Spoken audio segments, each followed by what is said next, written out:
روایت ہے حضرت ابن عباس رضی اللہ تعالی عنہما سے، حضرت ابن عباس فرماتے ہیں کہ ایک وفد یعنی ایک جماعت قبیلہ عبد القیس سے نبی کریم صلی اللہ تعالی علیہ وسلم کی بارگاہ میں آئی۔ نبی کریم صلی اللہ تعالی علیہ وسلم نے ان سے ارشاد فرمایا کہ آپ کون سی قوم ہیں، آپ کون سا وفد ہیں؟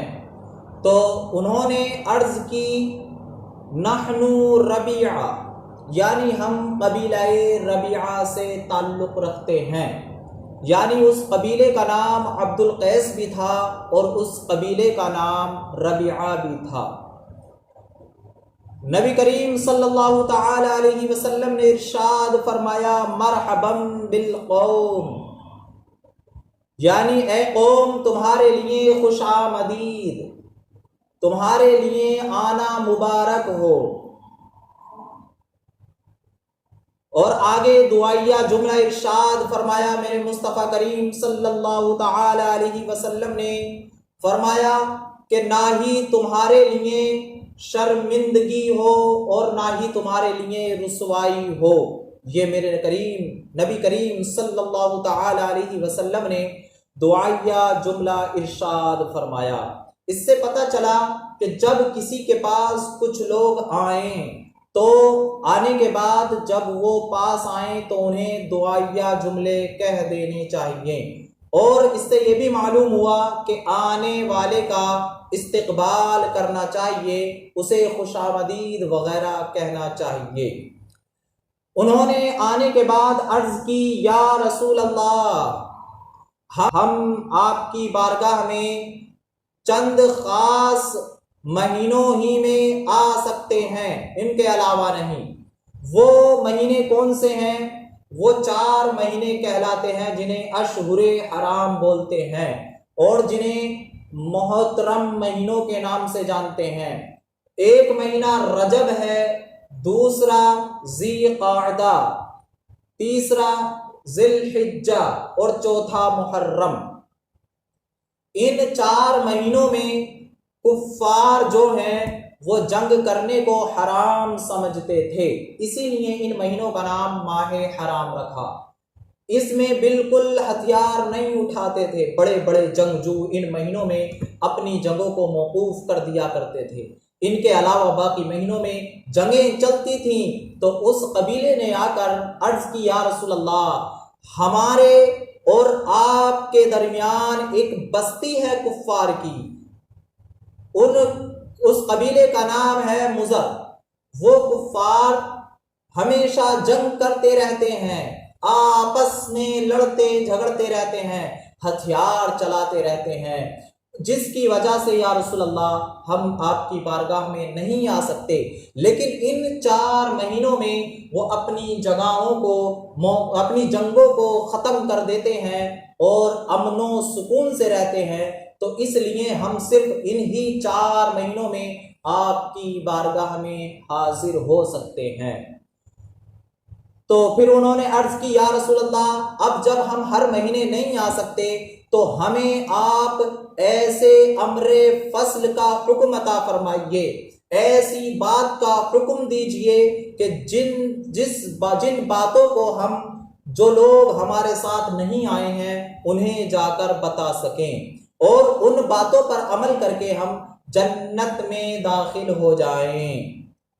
نبی کریم صلی اللہ تعالی علیہ وسلم کی بارگاہ میں انہوں نے شراب کے بارے میں بھی پوچھا، یعنی کہ کچھ برتن انہوں نے خاص کر رکھے تھے جن میں یہ شراب بنایا کرتے تھے۔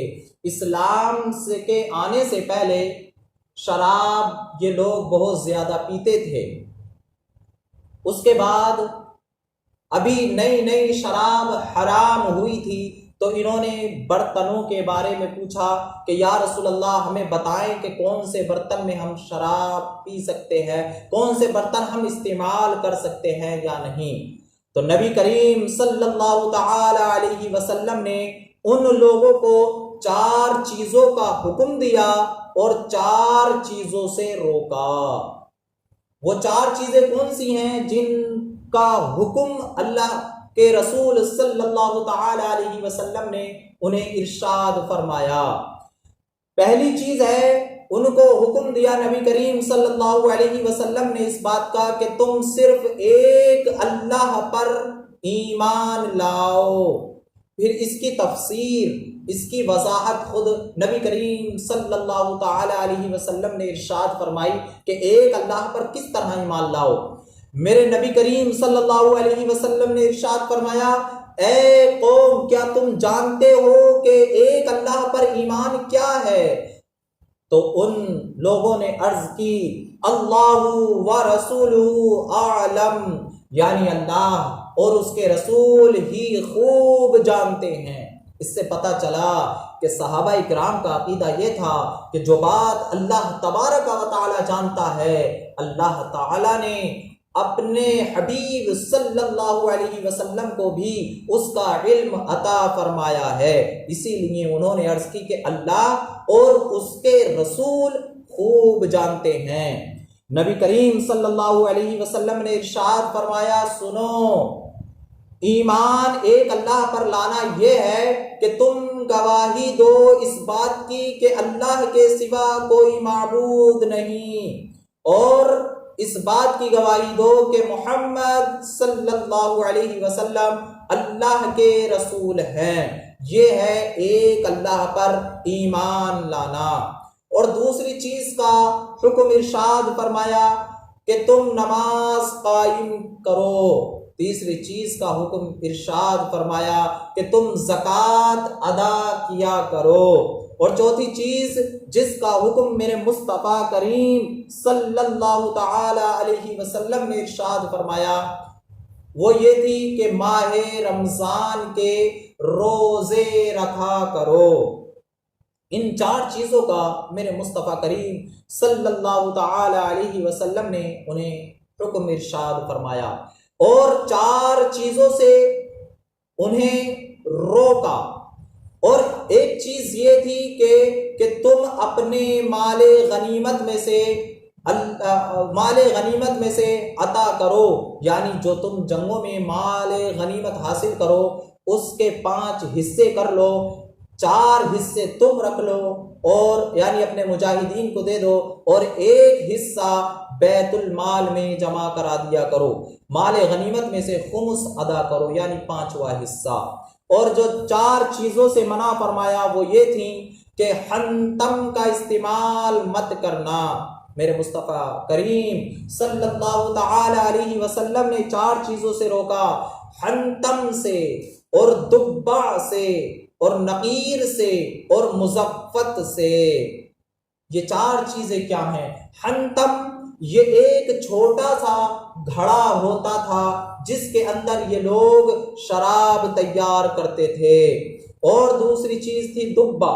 دبا یہ ایک کدو، اس کو کھوکھلا کر کے اس کے اندر یہ لوگ شراب بنایا کرتے تھے۔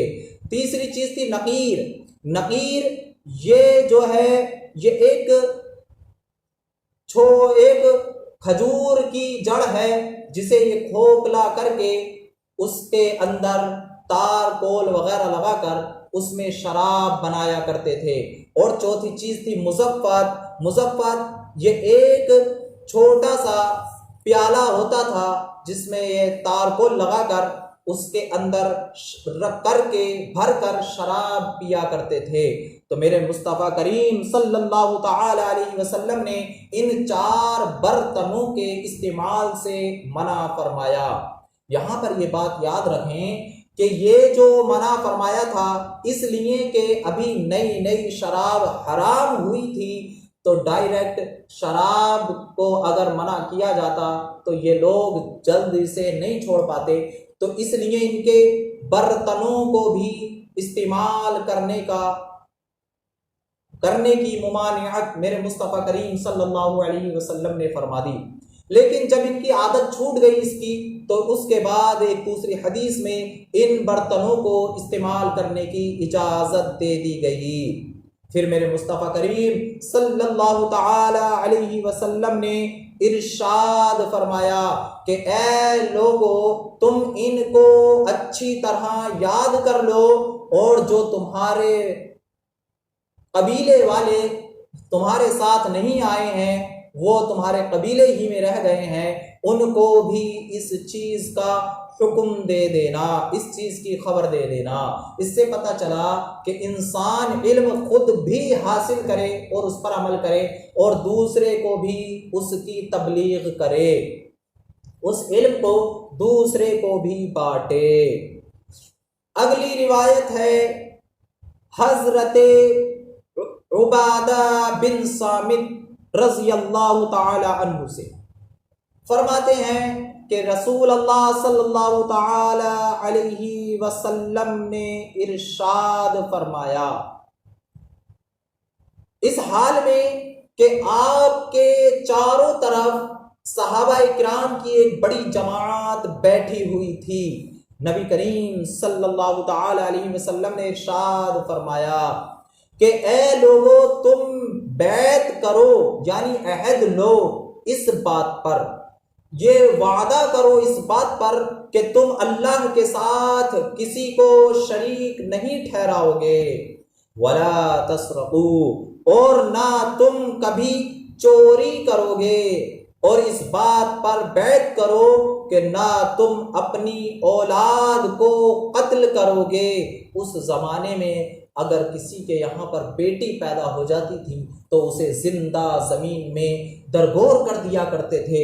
میرے مصطفیٰ کریم صلی اللہ علیہ وسلم بیٹیوں کے لیے، عورتوں کے لیے رحمت بن کر تشریف لائے، بلکہ سارے جہان کے لیے رحمت بن کر تشریف لائے، اور لوگوں سے اس بات پر بیعت لی اور عہد لیا، پیمان لیا کہ اے لوگو، تم اس بات پر عہد کرو کہ تم اپنی اولاد کو قتل نہیں کرو گے، اور کبھی بھی تم کسی پر جھوٹی تہمت نہیں لگاؤ گے جو اس نے نہ کیا ہو، اور تم نیکی کے کاموں میں کسی کو نہیں روکو گے، اور تم سے جو شخص اللہ اکبر وفا کرے گا، تم میں سے جو شخص ان چیزوں کو پورا کرے گا، اس پر عمل کرے گا، یعنی اللہ کے ساتھ کسی کو شریک نہیں ٹھہرائے گا، چوری نہیں کرے گا، اور زنا نہیں کرے گا، اور اپنی اولاد کو قتل نہیں کرے گا،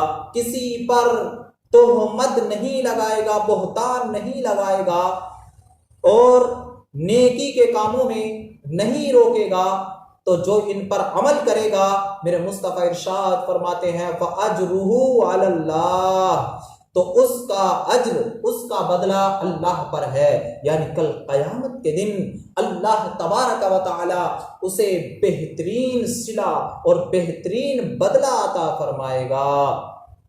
آگے مصطفیٰ ارشاد فرماتے ہیں وَمَنْ أَصَابَ مِنْ ذَلِكَ شَيْئًا، لیکن ان تمام چیزوں میں سے اگر کسی نے کسی بھی چیز پر عمل نہیں کیا، فَعُوقِبَ بِهِ فِي الدُّنْيَا، تو نبی کریم صلی اللہ علیہ وسلم نے ارشاد فرمایا تو اسے اس کی وجہ سے دنیا میں بھی سزا دی جائے گی، کفارۃ لہ، جو اس کے لیے کفارہ ہو جائے گا۔ اور اگر کسی وجہ سے اسلامک سلطنت نہیں ہے، اسلامک حکومت نہیں ہے، اور ومن اصاب من ذلك شيئا، اور کچھ اس نے کر دیا ان میں سے، ثم سترہ اللہ علیہ، اور پھر اللہ نے اس کو چھپا لیا، یعنی لوگوں کو پتہ نہیں چل پایا یا اس کی سزا دنیا میں نہیں مل پائی، اللہ نے اپنے فضل سے اس کے اس گناہ کو چھپا لیا، فہو الی اللہ، تو اب اس کا معاملہ اللہ کے سپرد ہے، کل قیامت کے دن ان شاء عفا عنہ، اگر اللہ چاہے تو اسے بخش دے گا، وَإِن شَاءَ عَاقَبَهُ، اور اگر چاہے تو وہ اس کو سزا دے گا۔ فبایعناہ علی ذالک، حضرت عبادہ ابن صامت رضی اللہ تعالی عنہ فرماتے ہیں تو ہم نے نبی کریم صلی اللہ علیہ وسلم کے دستے مبارک پر ان باتوں پر عمل کرنے کی بیعت کی، یعنی یا رسول اللہ اب ہم ان باتوں پر ہمیشہ عمل کریں گے، کبھی بھی ان باتوں کو ترک نہیں کریں گے۔ متفق علیہ، اس روایت کو امام بخاری نے بھی اور امام مسلم نے بھی ذکر فرمایا ہے۔